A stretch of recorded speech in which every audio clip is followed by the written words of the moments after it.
Se pidieron opiniones al Poder Judicial, se pidió opinión al Ministerio Público, se pidió opinión al Ministerio de Justicia, que son los órganos pues directamente encargados de estos temas, ¿no? Y todos opinaron que estaba bien, que no había problema, que no tenían nada que opinar porque no consideraban que hubiera ningún problema.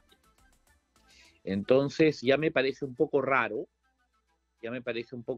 que luego comiencen a salir a decir que sí, pues que en teoría hay cambios. Le doy la bienvenida al congresista Jorge Morante, presidente de la Comisión de Producción. Bienvenido, congresista Morante, gracias por la espera. Buenas tardes, señorita Karina Noa. Muchas gracias por estar aquí. Congresista, empecemos por el tema de su proyecto de ley que tiene que ver con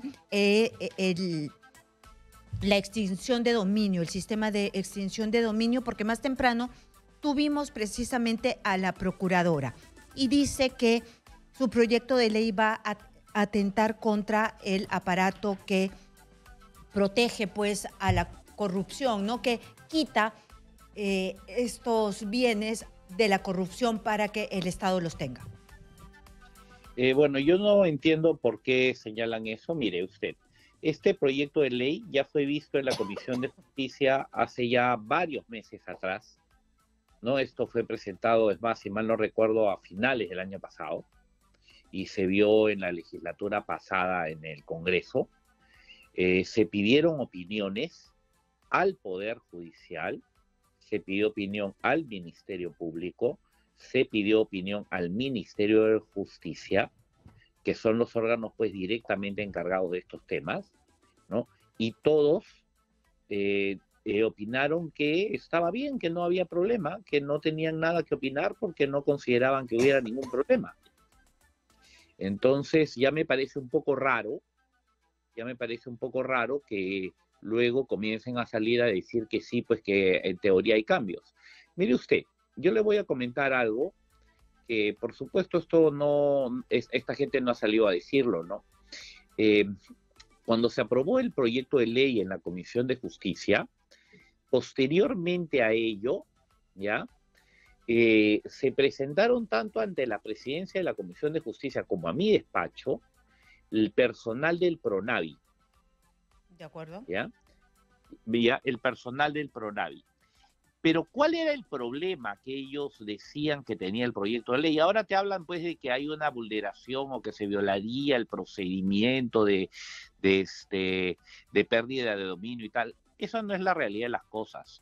El problema que ellos tienen es que en la parte final del proyecto de ley se establece que los bienes activos y fondos recuperados a través del proceso del proceso de pérdida de dominio se constituyen en recursos propios del Ministerio Público y que tienen que ser utilizados en favor de continuar la lucha contra la criminalidad organizada, la corrupción, el lavado de activos, el tráfico de drogas, tráfico de armas, tráfico de personas y todo el tema.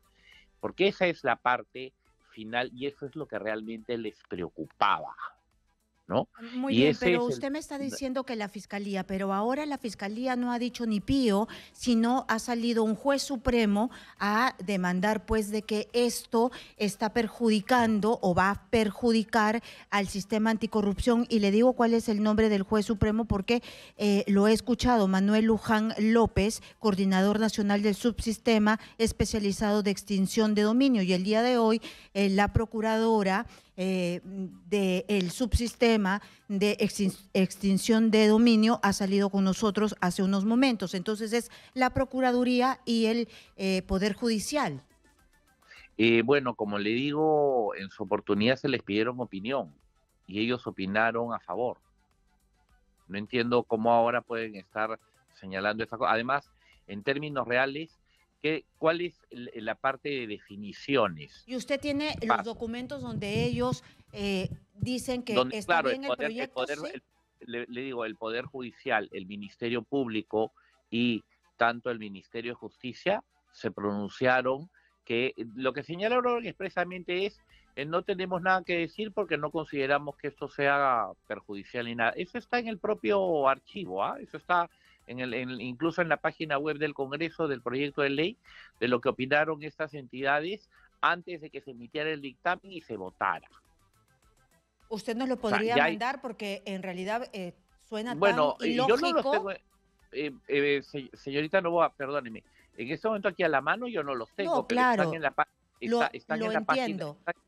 están en la página web, usted entra a la Comisión de Justicia, ve el número de proyecto de ley. Ajá. Y ahí están colgados Claro, todos pero dígale a alguno de sus asesores que nos los mande rápidamente y nosotros lo exponemos. No hay ningún problema. No, nosotros lo esperamos el día de hoy o el día de mañana, porque suena súper contradictorio que salgan de la cara estas instituciones cuando el año pasado han dicho nosotros no tenemos ningún problema. Y lo que nos han dicho... Muy bien, y lo que nos han dicho suena razonable, es decir, ellos pueden incautar desde antes de una sentencia y parece que ellos están interpretando... Y eso no está cambiando. Pero ellos perdón, están interpretando, claro, lo que me han dicho el día de hoy, que la terminología hace suponer que los abogados van a interpretar de esa manera, que va a ser después de una sentencia. En ningún momento, es más, nosotros precisamos en el proyecto de ley que el proceso de pérdida de dominio tiene independencia del proceso penal. Lo único que hacemos es, donde la ley tiene el problema de la ley, y eso se lo digo abiertamente, que es un asunto especialmente complejo, creo yo, y ese es el tema de la motivación, es que primero te da, para los temas de pérdida de dominio, una relación, digamos, como una lista de delitos la actividad involucrados. De actividad ilícita, ¿Ya correcto? qué pasa si la persona se muere? Pero luego de eso al final dice, o cualquier otro acto ilícito que implique la violación de la legislación o del orden legal, ¿no? O sea, ya es cualquier otra cosa, ¿no? ¿Qué pasa si la persona se muere?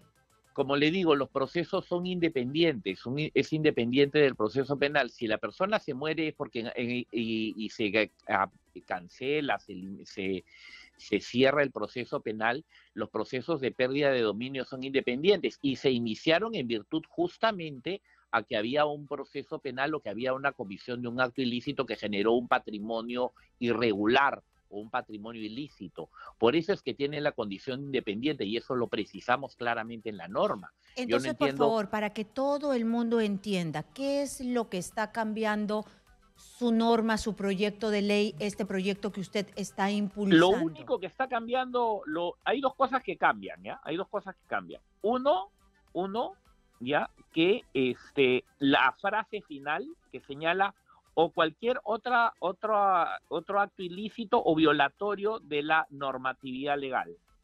Eso es muy abierto y eso es claramente incluso hasta violatorio de derechos constitucionales. Mire usted, el día de hoy nosotros tenemos un problema serio y creo que ustedes lo han reportado varias veces, que es el problema, por ejemplo, que muchas municipalidades cierran o cancelan locales sin mayor razón alguna, ¿no? El día de hoy podrían ellos perfectamente, tal como está la ley, decir, las actividades que han venido realizando estas empresas o estas tiendas o estos locales comerciales, lo han estado haciendo violando la legislación nacional, por lo tanto, los ingresos que han tenido son irregulares, ergo podemos ir bajo un proceso de pérdida de dominio. ¿Ok? ¿Por qué? Porque no está, digamos, circunscrito a una actividad penal. Cualquier violación de la ley, en teoría, que pudiera generar una ganancia, la podrían considerar como un acto para ir bajo el proceso de pérdida de dominio. Pero usted no me acaba de explicar que en su proyecto no solamente se circunscribe a la actividad penal, sino que hay un acápite donde dice cualquier otra situación que genere delito. No, lo que nosotros decimos es que justamente es eso, que tiene que ser delito. O sea, lo que nosotros precisamos es que la actividad ilícita tiene que estar vinculada a un ilícito penal. Eso Ya. es lo que nosotros precisamos, a un ilícito penal. Es decir, el proceso de pérdida de dominio seguirá manteniendo su independencia con respecto al proceso, digámoslo así, principal, ¿ya? Pero el Ya, inicio y del el proceso, ilícito penal, ¿eso no se determina al final de un proceso no, con pero una lo que sentencia? pasa es que el día de hoy, igual, por ejemplo, se abren procesos de pérdida de dominio, correcto, ¿no? Con procesos penales abiertos. Y en eso nosotros no lo estamos modificando en ningún momento. Es más, si digamos, no fuera así, no tendrían por qué poner toda una lista de delitos, porque digamos, si la ley actualmente habla, por ejemplo, de criminalidad organizada, tráfico de drogas y todo lo demás, implicaría entonces que tendría que haber una sentencia sobre esos delitos, ¿no es cierto? Y evidentemente eso no sucede porque el día de hoy están justamente realizando procesos de pérdida de dominio sin que se llegue a la sentencia sobre los procesos penales de tráfico de drogas, de terrorismo, de crimen organizado y demás. Lo único que hacemos es que aquella frase que al final del listado de delitos dice y cualquier otra actividad ilícita que viole la normatividad legal. Nosotros lo que decimos es que esa actividad ilícita esté vinculada a algún ilícito penal. ¿Por qué? Porque, por ejemplo, por poner una cosa, o sea, pasarse en la luz roja es una actividad ilícita. ¿Por qué estás violando una norma? O sea, lo pongo en un términos muy Claro, simples, simples ¿no? para que todo el mundo entienda. Claro, Muy bien, muy esto simple, ¿no? definitivamente tiene que tener un debate porque acá hay opiniones encontradas y definitivamente los que antes dijeron sí, como usted nos está diciendo, están diciendo no ahora, así que se abre nuevamente este debate. Usted también ha dicho algo y esta entrevista es por eso también, que ha presentado una denuncia ante la Fiscalía contra la presidenta de Perú, Petro. ¿Por qué? ¿Cuál es el centro de la denuncia? Hemos presentado primero ante la Contraloría General de la República dos denuncias.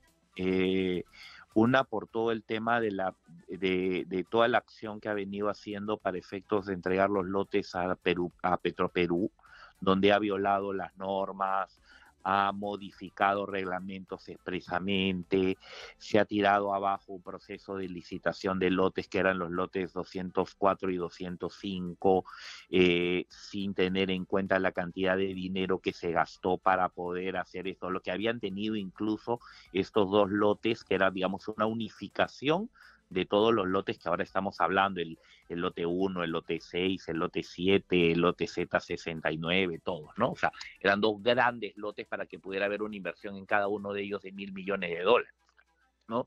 Esto de acá, ella al entrar, no obstante, ya incluso se habían hecho, como te digo,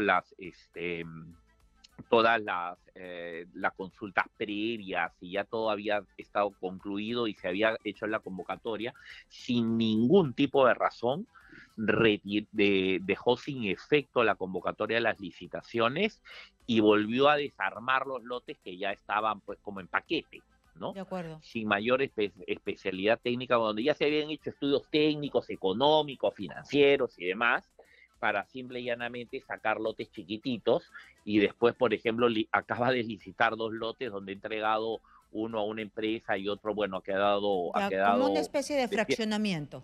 Exactamente, ¿no? Exactamente. Y ahora ha agarrado y ha modificado los reglamentos de calificación de empresas petroleras para que Petroperú pueda pasar, en teoría, la posibilidad de poder ser calificado como empresa, como agente económico para la operación de los lotes.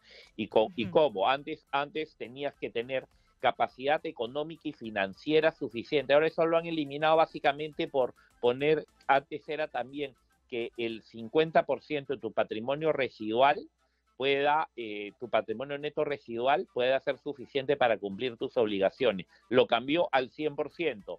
Y con el 100%, en teoría, Petroperú pasa. Pero su patrimonio residual, ¿qué es? El oleoducto, la refinería, el edificio de San Isidro Claro, pura y carga toda muerta. la refinería de Conchán.